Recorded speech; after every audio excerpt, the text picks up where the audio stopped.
Dalawang malaking alimango at mga kulapo nga pala guys yung nahuli namin sa pamamana ngayong gabi. Sobrang daming blessing guys na binigay ni Lord ngayong gabi at talagang napakarami naming nahuli dyan. Nakahuli rin nga pala guys kami ng isdang butete. Dito na nga lang pala guys kami nagluto sa may floating house namin at dito na rin nga pala guys tayo kakain ng panghapunan natin.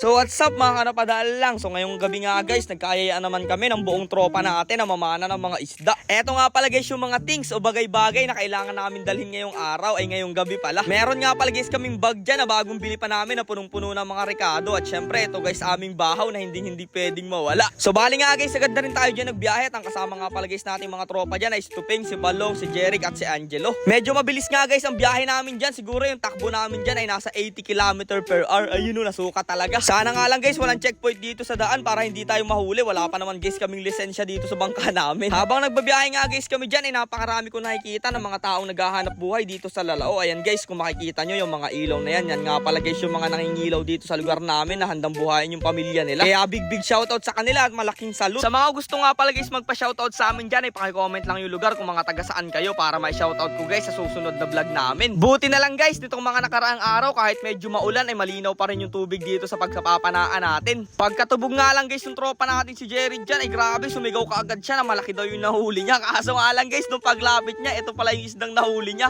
Kung tawagin dito sa lugar namin ay butete. Yan nga pala guys ay nakakain pero napakatindi niyan guys, nakakalason yan. At ayan na nga guys, naging bilog na siya. Pwede nawarin natin itong gawing bola pag dumadayo tayo ng dayo serye sa basketball. Kukunin nga pala guys namin to kasi meron nga pala guys kaming lolo na magaling magluto nito. Hindi ko nga lang guys alam kung talagang magaling siyang maglinis o natatanggal niya yung lason o talagang immune na siya sa lason ng butete na to kasi sobrang tagal na niyang kumakain. Pero after nga guys nung nahuli namin yung butete, isdang nakikitang naman guys yung sumunod na nahuli dito. Eto nga pala guys yung isda na sobrang sarap ipaksiw. At ayun na guys, naka-jackpot na dito yung tropa natin si Jeric. Nakahuli siya dito na medium size na tinatawag naming puol. Ayan guys, so sobrang laman yung isda niya at sobrang fresh niya no. Eto nga pala guys kung tawagin sa English ay mangroves grouper at napakasarap talaga niyan. Hindi pala guys iisang puol lang yung nakatago doon, dalawa pala sila doon sa ilalim daw ng malaking puno. Kaya nga guys kung nahuli natin kanina ay medium size, ito talaga guys ay large ito. Medyo malaki talaga siya guys, kitang-kita nyo naman at gusto pa niyang makatakas at magwala. Kadalasan nga pala guys nakatira yung mga ganitong klase ng isda doon sa ilalim na medyo maputik na may mga puno na pinagtataguan sila doon sa ilalim. Nakatambay lang yung mga yan guys at ang tawag dyan sa kanila ay ambush predator. Talagang pag may dumaan lang doon ay sa kanila kakainin. Dito nga guys nakapwesto pamamana yung tropa natin si Jeric sa may bandang labas ng prinsa ng palaisdaan. At eto nga pala guys yung mga kasama natin si Angelo, medyo nilalamok na daw guys kami dito. Meron nga pala guys kaming dala dito na katol. Ayan guys, pantaboy natin sa mga lamok kasi sobrang dami talaga nila. Mga 1,000,000 wari nakapaligid dito. Maya-maya nga lang guys ay umahon na ulit yung tropa natin si Jeric at isang malaki naman guys red snapper yung nahuli niya kung tawagin dito sa lugar namin ay managat. At trivia guys, kaya nga pala tinawag naming managat dyan dahil nangangagat nga pala yung isda na yan.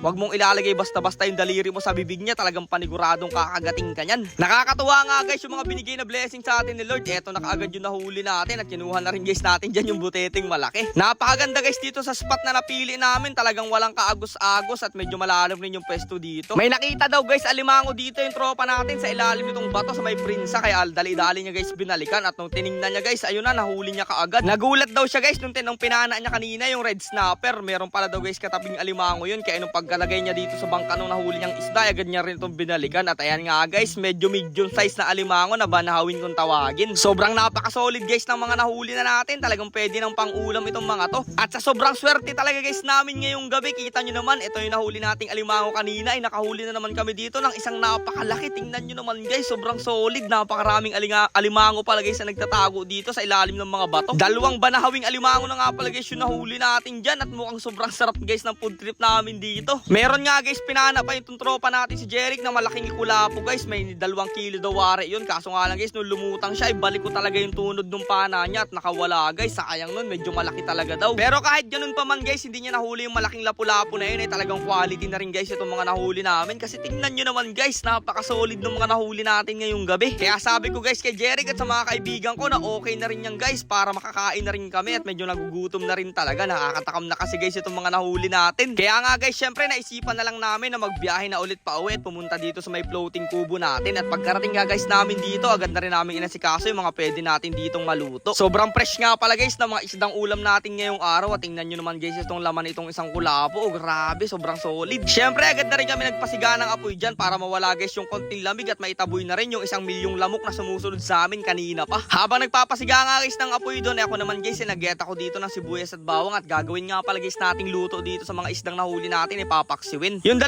alimango nga pala guys naming nahuli, naisipan na lang namin na bukas na lang lutuin kasi nga pala guys nagagawa nga pala kami ng munting kubo dito sa munti naming palaisdaan para meron guys kami ditong matambayan at makapag-overnight din kami dito pag gabi. Syempre hindi naman pwede mag-overnight ng umaga. Kaya abangan nyo guys yung day 1, day 2, day 3 ng paggagawa natin ng simpleng kubo dito sa palaisdaan. At eto na nga guys, papaksiwin nga pala natin itong mga nahuli nating isda at nilalagyan na nga pala guys natin dyan ng mga rekado. Syempre pang pasarap. Noong okay na nga guys, agad na rin natin sinalang yan dito sa lumalagablab na apoy. Grabe naman guys, so talagang paksiw na paksiw yung datingan. Habang niluluto nga guys namin to, gusto ko lang magpasalamat sa mga supporters namin noon hanggang ngayon at nananatiling nanonood dito sa Napadaan Lang channel. Maraming salamat sa pagsuporta nyo sa amin at sana pagpalain po kayo ni Lord. Konti na lang guys at road to 2M followers na tayo, kaya maraming salamat sa mga dumadagdag naming followers dyan at naniniwala sa kakayahan namin sa pagbablog. At eto na nga guys, yung pinakihintay namin magkakaibigan. Grabe, luto na yung paksiw nating mga isda. Buti na lang guys, hindi talaga natin nakalimutan yung gabi, yung daladala nating mga bahaw. At ayan na nga guys, naka-ready na dito sa lagayan namin. Dasal muna tayo.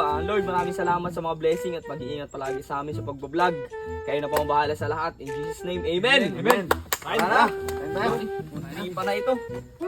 Ayan o. Oh, isang sip-sip agad yung ano oh. Tingnan mo naman guys kung gaano quality yung ano. Yung lapu-lapo. Puro laman oh. Kaya mahal to eh. Grabe, sarap. Ang laki ng ulo niyang ano muna yan. Wow! Init! Ang init! Ang sarap! Manamis-namis. Quality talaga.